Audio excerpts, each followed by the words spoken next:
আমার কলিজার টুকরা ওই হাবিব কত স্বপ্ন নিয়া ময়দানে আওয়াজ, কিন্তু অকাতরে চলে গেল।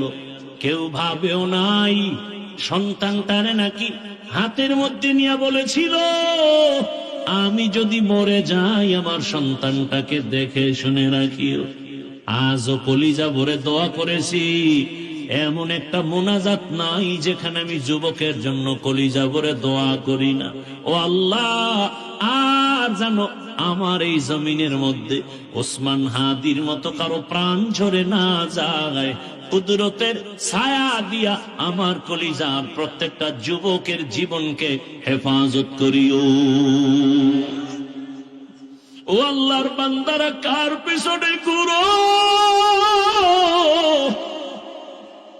যার পিছে ঘুরো লেখা রাখ, তোরে মারার জন্য ওই বন্ধুটাই যথেষ্ট। শত্রু তোরে মারবে না, তোরে মারবে তোর এক প্লেটে খানেওয়ালা বন্ধু। ভাগে কম পড়লেই বলবে ওকে মাইনাস করে দাও, এ জমিন থেকে তাড়ায় দাও, ওকে রাখলে আমার ভাগে কম হয়ে যায়। এই বানা মানুষ মারার জন্য এখন কোনো দুশ্মনের দরকার হয় না। আপন মানুষ বন্ধুটা আপন বন্ধুটারে মেরে ফেলে।